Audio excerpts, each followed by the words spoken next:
The rise of Babylon. Pride before the fall. Babylon was once one of the most formidable empires in history. It stretched across 3 continents, with over 3 million people living under its rule. The economy was thriving. It had a central bank and was the first to introduce gold coins into circulation. It also introduced many technological innovations that the rest of the world had yet to see. For example, they developed advanced systems for irrigation, sewage, public works, and medicine. No other empire of its time could match up to it. But then it all came crashing down in just 20 years. So what happened? How did such an advanced civilization collapse so quickly? Well, there were many contributing factors, but if we zoom out enough, we can identify one main cause: pride. Babylon became too proud of itself and made some terrible decisions that would lead to its downfall. And that's why in today's video, we'll be taking a look at the rise and fall of Babylon and what lessons we can learn from its mistakes. Babylon is believed to have been founded around 1894 BC by the Babylonian king, and it would go on to become the capital of the First Babylonian Empire around 1830 BC.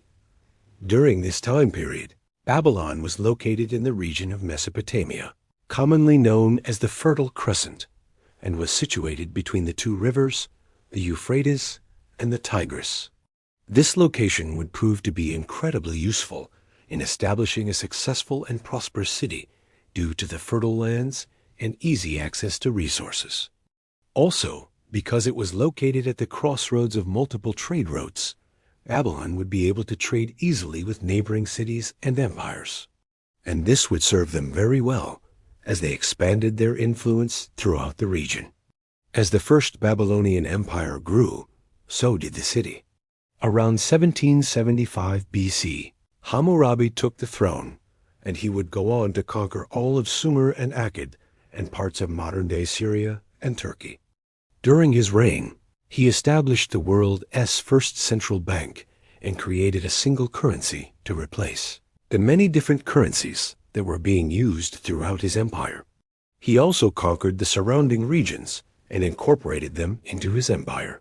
His empire would last for another 100 years after his death, but eventually the empire would collapse and Babylon would enter a period known as the Middle Babylonian period. This period of time lasted for about 350 years, and during this time the Assyrian Empire rose to power and conquered Babylon. They would hold control over Babylon for 150 years, until the Neo-Assyrian Empire began to weaken.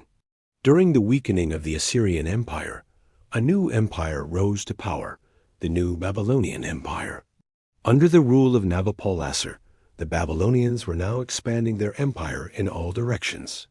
Nabopolassar successfully defeated the Assyrians and was able to capture Nineveh, the Assyrian capital.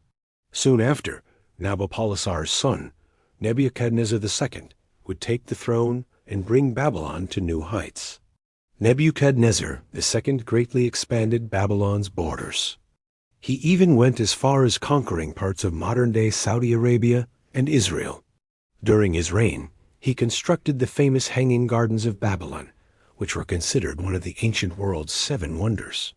He also built the first known commercial dock and the first large-scale public works projects. He reorganized the law courts and implemented several administrative reforms. Because of all of these successes, his empire was able to thrive economically, militarily, and technologically. This would set them up for future success, or so they thought. Around 539 BC, Cyrus the Great of the Persian Empire conquered Babylon and brought it under Persian rule. But as the Persians began to adopt some of the Babylonian customs, they also adopted their pride. Eventually, the Persian Empire would become too comfortable and complacent, just like the Babylonians before them. They had grown so accustomed to victory and prosperity that they began to neglect their responsibilities. And this would allow Alexander the Great to conquer the Persian Empire and bring it to an end. So what caused this decline? What made the Babylonians and Persians become so complacent? The answer is simple: pride. Throughout the history of Babylon, it had never lost a war. Its military was feared throughout the entire known world, and the only thing that could rival it was the Egyptian Empire. But Egypt was too far away, and it had no interest in starting a war. As Babylon continued to grow and prosper, its leaders became more and more prideful. They believed that their empire was invincible, and that they were destined to rule forever. When Nebuchadnezzar II was at the peak of his power, he boasted that his empire was second to none. He claimed that there were no other empires that could compare to his, and that no other leader was worthy of his respect. Because of his pride, he refused to listen to the advice of his advisors, and he made some very bad decisions. For example, he invaded the kingdom of Judah in 597 BC and captured many of its citizens. He also built a massive wall around Babylon to keep out invaders. But the wall was so massive that it required a lot of manpower to maintain it, and this put a strain on the economy. In addition to that, he also spent a lot of money on lavish parties and celebrations. He threw feasts for the gods and hosted competitions for the bards and poets. He even held a contest to see who could write the best epic poem about him. He also commissioned the construction of the Hanging Gardens of Babylon, which were one of the ancient world's 7 wonders. But all of these projects were very expensive, and they put a strain on the treasury. Also, the Bible tells us that Nebuchadnezzar became arrogant and proud. He boasted that he was the most powerful ruler in the world, and that no one could defeat him. He even claimed that he was equal to the gods, and because of his pride, God punished him. In the book of Daniel, it says that God made him walk around like a beast in the field for 7 years. This is likely an exaggeration, but it shows how much God disapproved of Nebuchadnezzar's behavior. All of these actions would eventually lead to the downfall of the Neo-Babylonian Empire. Just 20 years after Nebuchadnezzar's death, the empire would collapse. In 525 BC, Cyrus the Great of Persia conquered Babylon and brought it under Persian rule. After Babylon was conquered, its wealth and power would never return. The once great empire was now nothing but a shadow of its former self. There are many lessons that can be learned from the rise and fall of Babylon. One of the most important lessons is not to let pride go to your head. When you start to think that you are better than everyone else, you are more powerful than everyone else, or that you are invincible, you are setting yourself up for a fall. Another lesson we can learn is that complacency is the enemy of progress. When you become satisfied with what you have accomplished and don't continue to strive for excellence, you will eventually fall behind. And that's exactly what happened to the Babylonians. They became too comfortable and complacent, and they stopped striving for excellence. And this allowed the Persians to catch up and eventually overtake them. A third lesson we can learn is that it is important to listen to the advice of others. When you think that you know everything and don't listen to anyone else, you are setting yourself up for failure. Nebuchadnezzar was a very intelligent man, and he accomplished many great things. But he was also very prideful, and he didn't listen to the advice of his advisors. If he had listened to them, he may have been able to avoid some of the mistakes that led to the downfall of his empire. Although Babylon was once the greatest empire in the world, it is now nothing but a memory. The once great city is now in ruins, and the only thing that remains is the legend. However, the lessons we can learn from Babylon's mistakes are still very important.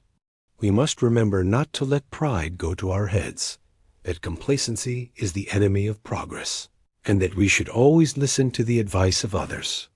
If we can remember these lessons, we can avoid the mistakes that led to Babylon's downfall. We hope you enjoyed today's video. If you did, please make sure to leave a like and subscribe so you never miss an upload. And if you have a topic that you want us to cover in a future video, please let us know in the comments. Thanks for watching. Listen to me, the kings of old, and I will tell you the secret of power. It is found in this. Can you read it? What does it mean for nations today? This is the judgment of Babylon, when power forgot God, Power has its own allure. It promises respect, admiration, and obedience from those under it. But what happens when power forgets the God who gave it that power? Is there any limit to the excesses of power? In the case of Babylon, the answer is no. There is no limit until judgment falls.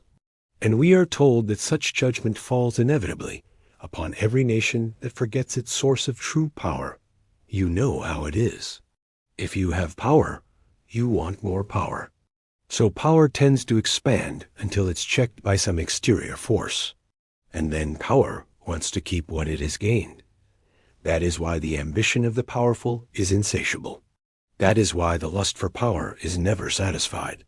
The Bible warns us about this tendency of power in the book of Proverbs. When pride comes, then comes disgrace, but with the humble is wisdom. In other words, do not be proud of your power, because if you are proud, judgment will come. But when you look at the life of an average person, you can see that they often forget the source of their power and get puffed up with pride. And this was the problem with Babylon, the greatest world power of its day. In this series, we are studying what the Bible says about the rise and fall of empires, how they functioned and misfunctioned, what made them great and ultimately led to their destruction. These are lessons that we need to learn so that we don't repeat their mistakes. Babylon was a megalopolis. It was a massive urban center of over 200 square miles. Today, that would be like having 16 American football fields filled with people. Imagine the traffic in that place. You wonder, how could anyone rule over all those people? How did they organize themselves? Babylon was one of the first cities in the world to use advanced planning techniques in order to organize its sprawling metropolis. They built wide roads that radiated from the city center and divided the city into blocks. And each block had public buildings, houses, and gardens. On top of this grid pattern, they built magnificent structures like the Hanging Gardens, the Ishtar Gate, and the great tower called the Etemenanki, also known as the Tower of Babel. Their most important god was Marduk, the patron deity of Babylon. He was believed to have been the founder of the city. So in a sense, he was the source of their power. Marduk had a special temple in the city center called the Esagila. It was atop this temple where the priests proclaimed the will of Marduk and issued decrees that affected the whole empire. So how did Babylon get to be the biggest empire in the ancient world? Let's go back to the beginning. King Hammurabi of Babylon conquered neighboring city-states and in the process created the first Mesopotamian empire. Then the empire grew and grew until it stretched from the Persian Gulf to the Mediterranean Sea. Now let's fast forward to the time of King Nebuchadnezzar. He started out just maintaining the empire, but then he decided to add to it. He conquered the kingdom of Judah, took the treasures of Solomon's temple, and deported the elite class of Judah to Babylon. He was unstoppable. He even went as far as Egypt, but he couldn't conquer it. At the height of his power, he ruled over a vast territory of 3.5 million square miles. To put that number in perspective, that would be like controlling the entire United States and Mexico. That's quite a bit of land to patrol. No wonder the Bible calls him the King of Tyre, which means king of the whole world. At this point, every nation in the world had to pay tribute to Babylon or face the wrath of its army. Every nation was defeated before even engaging with Babylon, and so they became the world's foremost superpower. We can see that Babylon had many strengths, but what were their weaknesses? How did such a mighty empire fall? First of all, they trusted in their own power instead of God. Listen to Jeremiah's prophecy. Woe to Babylon, the picture of the world, the cup of trembling, the drunkard of nations, a multitude of people, mighty in strength and fierce in power, whose land the Lord has not made desolate, nor the sons of Israel. A land of peace, but he has saved me by his right hand from my foes. Jeremiah predicted that Babylon would be destroyed despite being a strong nation. Why? Because they trusted in their own power and forgot the God who gave them that power. Secondly, Babylon oppressed small nations. They bullied everyone. They robbed, pillaged, and deported people from the surrounding nations. For example, they enslaved the Israelites and deported them from their homeland. God Almighty was very displeased with this, and that's why through the prophet Isaiah he declared, "The Lord of hosts has sworn, saying, Surely as I have thought, so it shall come to pass. Surely as I have purposed, it shall stand. I will break the Assyrians in my land, and I will destroy them in my mountains. And it shall come to pass in that day that there will be a great threshing in the valley of Vision, in the mountain of Ephraim. And as wheat is cut with a sharp sickle, the cattle will be cut off with the sword, and no pasture will remain for them. And I will greatly punish them in that land of the north by the hand of the king of the south." This shows that even though Babylon was the strongest nation around, God promised to judge them for oppressing the small nations around them. Thirdly, they boasted excessively. They were always bragging about how great and invincible they were. And so God told them through the prophet Isaiah, "You who are far off, hear what I say. You who are near, acknowledge my power. I am he who has long been revered, whose deeds have long been known. I am he who created the earth with power, who established the world as firm and steadfast, who by myself alone. And I am he who will destroy you, O mortals, and he who will turn your way of living upside down." Notice how God uses this passage to remind Babylon that he is the ultimate source of their power. If they boast about their power, then remember, they got their power from God. But if they forget God and abuse their power, then God can take away their power. And so as the Babylonians lived in luxury, God raised up Cyrus of Persia to overthrow them and plunder Babylon. And when that happened, their downfall was swift and brutal. Within 2 years, the Medes and Persians completely destroyed Babylon.